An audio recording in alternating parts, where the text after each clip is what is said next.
Hello friends, welcome and welcome back to my YouTube channel. तो आज के इस वीडियो में हम बात करने वाले हैं फिजिक्स के बहुत ही ज़्यादा इंपॉर्टेंट टॉपिक के बारे में। तो टॉपिक आप देख सकते हैं, टॉपिक है आपका प्रत्यावर्ती धारा का माध्य माध्य यानी औसत, ठीक, अथवा वर्ग माध्य मूल मान। अब वर्ग माध्य क्या हो गया, वर्गमूल निकालते थे ना आप, अंडर रूट वाला, तो वही होता है वर्ग माध्य मूल मान। तो हम चलिए सबसे पहले बात कर ले औसत मान क्या होता है। तो जैसे कई सारी संख्याएं दी होती हैं, 1 3 5 7 11 कुछ भी हो सकती है संख्याएं। तो औसत मान होता क्या है, औसत मान होता है संख्याओं का योग यानी आंकड़ों का योग बटे आंकड़ों की संख्या। पहले तो हम आंकड़ों को क्या करते हैं, जोड़ डालते हैं, फिर उनकी आंकड़ों में कितनी संख्या में आंकड़े हैं उनको से क्या कर देते, भाग कर देते, योग में उससे भाग कर देते, तो औसत मान आ जाता है। ठीक इसी के बेस पे हम आगे का डेरिवेशन देखने वाले हैं, प्रत्यावर्ती धारा का माध्य कैसे निकालेंगे। तो आप जानते हैं जैसे कि आई स्क्वायर है इज इक्वल टू 4 है, ठीक है। तो अब इसका वर्ग माध्य मूल मान क्या हो जाएगा भाई, इधर आई स्क्वायर है, अगर हम आई करेंगे तो उधर अंडर रूट लग जाएगा, ठीक, 4 में अंडर रूट लग गया। अब वर्ग का वर्ग माध्य तो हो गया, ठीक है। अब मूल मान क्या निकल के आएगा, अब अंडर रूट 4 है तो इसका मूल मान क्या निकल के आएगा, 2 आ जाएगा, ठीक। तो यही करना है कुछ आज के डेरिवेशन में। तो चलिए स्टार्ट करते हैं डेरिवेशन। तो सबसे पहले आप जानते हैं प्रत्यावर्ती धारा के अधिकतम मान के लिए एक समीकरण था, ठीक है। क्या समीकरण था, I is equal to I not sine omega t, जहाँ पे आई धारा है, आई नॉट क्या है, धारा का अधिकतम मान है, साइन तो साइन है, ठीक है, और ओमेगा है, ओमेगा कोणीय आवृत्ति है, ठीक है। तो सबसे पहले कुछ फॉर्मूले जो हम आज के इस वीडियो में यूज करने वाले, सबसे इंपॉर्टेंट है आवेश। आवेश क्यू बराबर क्या होता है, धारा गुणे समय, ठीक है। तो अगर हम क्या करें कि धारा, मान लीजिए धारा को बहुत ही सूक्ष्म वेग दें, कितना वेग दें, डी क्यू वेग दें, और समय कितना हो, डी टी हो, तब धारा का मान क्या हो जाएगा, डी क्यू आवेश पे धारा क्या हो जाएगी, आई डी टी। तो उसी का यूज करके हम आगे देखेंगे, ठीक है। तो मान लेते हैं हम कि आपका जो डी क्यू आवेश देने पर, मान लेते हैं डेल्टा टी समय पे या डी टी समय पे डी क्यू आवेश देने पर धारा आई है, तब मान क्या हो जाएगा, d q is equal to I d t. अब इसको मान लेते हैं समीकरण 2, क्योंकि इसी के बेस पे पूरा आज का ये जो वर्ग माध्य मूल मान हम निकालेंगे। तो भाई वर्ग माध्य मूल मान के लिए हम क्या करेंगे, आई को क्या लिखेंगे, आई आर एम एस, क्या लिखेंगे, आई आर एम एस, ठीक है। अब इसका हम निकालेंगे वर्ग माध्य मूल मान। तो पहले समझ लीजिए कुछ बेसिक चीज़ें कि जैसे आई आर एम एस है, ठीक। अब मान लीजिए इसके पद में है धारा, आपकी धारा बटे आवर्तकाल, मतलब एक चक्कर में लगा समय, ठीक। तो उसको हम कहते हैं आवर्तकाल, जितना समय लेती है धारा एक चक्कर पूरा करने में। तो ये I R M S is equal to I upon T है, धारा बटे लगा समय। अब अगर ये अंडर रूट में हो तो हम कैसे, मान लेते हैं कि यहाँ पे जैसे हमने वहाँ पे निकाला था ना, आई स्क्वायर इज इक्वल टू 4 था, तो I square R M S है, कुछ नहीं, आर एम एस का फंडा है बस। तो यहाँ पे आई स्क्वायर आर एम एस है, अगर हम स्क्वायर हटाएंगे तो उधर क्या लग जाएगा भाई, रूट लग जाएगा, जैसे ऊपर लगाए रूट आई अपॉन टी, ठीक है। तो इतना सही फंडा है वर्ग माध्य मूल मान का। तो चलिए स्टार्ट करते हैं डेरिवेशन, ठीक है। तो यदि आई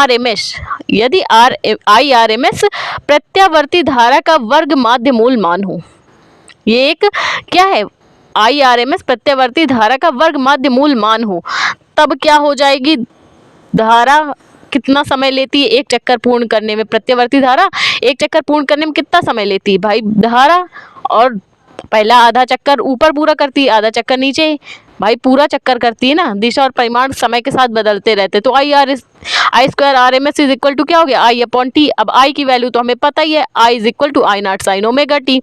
तो I square R M S, और हम कितना लगाएंगे इंटीग्रेशन, 0 से टी तक, क्योंकि प्रत्यावर्ती धारा एक चक्कर पूरा करने में टी समय लेती है, मतलब टी क्या है, आवर्तकाल है। तो यहाँ पे क्या हो जाएगा, I square D T upon में टी आ गया, ठीक है। अब तो आई की वैल्यू तो हमें पता ही है, तो आई की जगह आई की वैल्यू रख देंगे, क्या है आई की value, I not sine omega T, समीकरण 1 से रखेंगे। तो चलिए रख लेते हैं, तो क्या हो जाएगा भाई, आई का स्क्वायर था, आई नॉट का स्क्वायर हो जाएगा, और साइन स्क्वायर ओमेगा टी हो जाएगा, और डी टी लगा है तो डी टी लगा देंगे। अपॉन में क्या आ जाएगा, अपॉन में आ जाएगा समय अंतराल यानी आवर्तकाल। तो साइन स्क्वायर ओमेगा टी का वैल्यू क्या हो जाएगा, तो साइन स्क्वायर ओमेगा टी का फॉर्मूला होता है 1 माइनस कॉस, क्योंकि भाई स्क्वायर है तो 2 आ जाएगा, कॉस 2 ओमेगा टी, 2 भाई लगा है साथ में तो 2 नीचे भी आ जाएगा।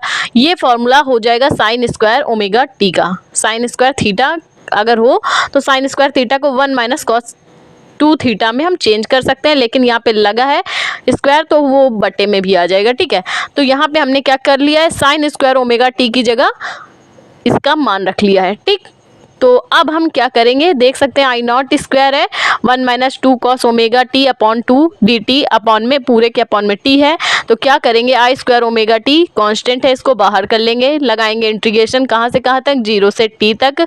अब अंदर क्या रह गया है 1 माइनस कॉस 2 ओमेगा टी, क्या रह गया है 1 माइनस कॉस 2 ओमेगा टी। अब हम क्या करेंगे, 2 भी अगर टी के साथ ऊपर जाएगा तो 2 को भी हम क्या कर लेते, बाहर ही कर लेते, क्योंकि टी ऊपर चला जाता और इसको हमने बाहर कर लिया है तो ज़्यादा आसान हो जाए, क्योंकि 2 का अवकलन होगा नहीं। ठीक, तो ये बचा 1 minus 2 cos omega T D t. अब हम क्या करेंगे, आई स्क्वायर 2t को हम कर लेंगे बाहर। अब क्या करेंगे, इसका समाकलन करेंगे। समाकलन अगर हम 1 का करेंगे dt के सापेक्ष तो क्या होगा, t हो जाएगा, और cos 2 ओमेगा टी है ना, तो यहाँ पे क्या हो जाएगा भाई, cos का क्या होगा, साइन में होगा, तो साइन 2 ओमेगा टी अपॉन में क्या आ जाएगा, ओमेगा। ठीक है, और लिमिट कहाँ से कहाँ तक लग जाएगी, 0 से t तक लिमिट लग जाएगी। ठीक, तो सबसे पहले हम अपर लिमिट रखेंगे फिर लोअर लिमिट रखेंगे, तो चलिए लिमिट रख के मान निकालते हैं। वो क्या जाएगा, I square R M S is equal to I naught square upon 2t। ठीक है, तो पहले अपर लिमिट, तो स्मॉल टी की जगह हो जाएगा capital T minus sine 2 omega t upon में क्या आ जाएगा, ओमेगा। ठीक है, तो अब हम लोअर लिमिट रखेंगे तो स्मॉल टी की जगह रख देंगे -0, फिर क्या हो जाएगा प्लस साइन 2 ओमेगा, तो वैसा का वैसा रहेगा, और जहाँ पे स्मॉल टी है वहाँ पे जब हम लोअर लिमिट रखेंगे तो उसकी जगह कर देंगे 0। ठीक है, अपॉन में क्या आ जाएगा, ओमेगा। तो आप जानते हैं कि किसी का के साथ भी 0 का गुणा करेंगे तो क्या आएगा, 0। इस side I square R M S को वैसा का वैसा रहने देंगे, और यहाँ पे क्या हो जाएगा, आई नॉट स्क्वायर अपॉन में क्या हो जाएगा 2t, और अंदर क्या रह जाएगा capital T minus sine 2 omega t upon में क्या आ जाएगा, ओमेगा। ठीक है, तो आप जानते हैं वो तो भाई 0 हो गया, -0 + 0 उनको हटा ही देंगे। तो आवर्तकाल का फॉर्मूला होता है capital T is equal to 2 pi upon omega. तो कैपिटल टी जहाँ जहाँ पे भी है वहाँ पे क्या रख देंगे, 2 पाई अपॉन ओमेगा। तो यहाँ पे क्या हो जाएगा, I square R M S is equal to I naught square upon में 2 into 2 pi upon omega, capital T था 2 पाई अपॉन ओमेगा रख देंगे। ठीक है, आवर्तकाल का मान, यहाँ पे भी आवर्तकाल का मान 2 पाई अपॉन ओमेगा रख देंगे, minus sine 2 omega into 2 pi upon omega, capital T है ना, तो यहाँ पे भी आवर्तकाल की वैल्यू रख देंगे, अपॉन में नीचे क्या आ जाएगा, ओमेगा। तो ओमेगा से ओमेगा क्या हो जाएगा, साइन वाले ओमेगा से 2 पाई अपॉन वाला ओमेगा कट जाएगा। ठीक, अब ये वाला ओमेगा चला जाएगा ऊपर, तो हो क्या जाएगा, ओमेगा आई 0 का स्क्वायर अपॉन में 2 इंटू 2 4 पाई हो गया, अंदर क्या बचेगा 2 पाई अपॉन ओमेगा, और यहाँ पे तो ओमेगा से ओमेगा कैंसिल हो गया, माइनस साइन 4 पाई अपॉन में ओमेगा, अपॉन में क्या आ जाएगा, ओमेगा आ जाएगा। तो आप जानते हैं कि साइन पाई यानी साइन 180 का मान होता है भैया 0। अब साइन 4 पाई है तो 4 पाई के साथ भी तो 0 ही लगेगा, sine pi is equal to होता है 0, तो साइन 4 पाई का मान क्या हो जाएगा, 0 हो जाएगा। ठीक है, तो साइन 4 पाई की जगह हम क्या रख सकते हैं, 0। ठीक, तो अब बचेगा क्या, ओमेगा आई 0 का स्क्वायर अपॉन में 4 पाई इंटू क्या हो जाएगा 2 पाई अपॉन में ओमेगा, और यहाँ पे क्या हो जाएगा -0, क्योंकि 0 के साथ किसी का भी गुणा करेंगे तो क्या आएगा, 0 आ जाएगा। ठीक है, तो यहाँ से क्या हो जाएगा, ओमेगा से ओमेगा कैंसिल, पाई से पाई कैंसिल, और 2 दूनी 4 हो जाएगा। तो क्या मान आ गया I square R M S का, आ जाएगा आई 0 का स्क्वायर अपॉन में क्या आ जाएगा, 2 आ जाएगा। तो ये मान आया आपका I square R M S का। किसका मान आ गया, I square R M S is equal to किसके हो जाएगा, आई 0 का स्क्वायर अपॉन में 2 का हो जाएगा। देख सकते हैं आप, I square R M S is equal to किसके आया, आई 0 का स्क्वायर अपॉन में 2। ठीक है, तो यहाँ पे आई स्क्वायर है, तो अगर हम स्क्वायर हटा दें तो इधर क्या लग जाएगा, रूट लग जाएगा, रूट लग जाएगा ना, वर्ग लग जाएगा। ठीक है, फिर उसका हम माध्य मूल मान निकाल लेंगे। माध्य मूल मान क्या है, IRMS, ये मूल मान है, ठीक है। अब इसका वर्गमूल निकालेंगे यानी वर्ग माध्य। तो क्या हो गया, इधर भाई इसका स्क्वायर हटा आई स्क्वायर का, तो इधर क्या आ गया, इधर रूट लग गया, I0 का स्क्वायर अपॉन में 2। तो I0 का हम अगर माध्य निकालेंगे भाई, रूट से बाहर निकालेंगे तो क्या होगा भाई, स्क्वायर है तो एक बाहर आ जाएगा। अब 2 का तो निकल नहीं सकता रूट, तो अपॉन में √2 आ जाएगा। तो IRMS इज इक्वल टू क्या आ जाएगा, I0 अपॉन √2, एक तो मान ये आ गया, और या तो हम क्या कर लें 1 अपॉन √2 है ना, तो इसका मान रख लें, तो क्या हो जाएगा IRMS is equal to 0.07 I0। तो ये क्या निकल के आ जाएगा, प्रत्यावर्ती धारा के लिए वर्ग माध्य मूल मान। तो आई होप आपको ये डेरिवेशन समझ में आता है तो प्लीज वीडियो को लाइक और हमारे चैनल को सब्सक्राइब करें। Thank you for watching this video.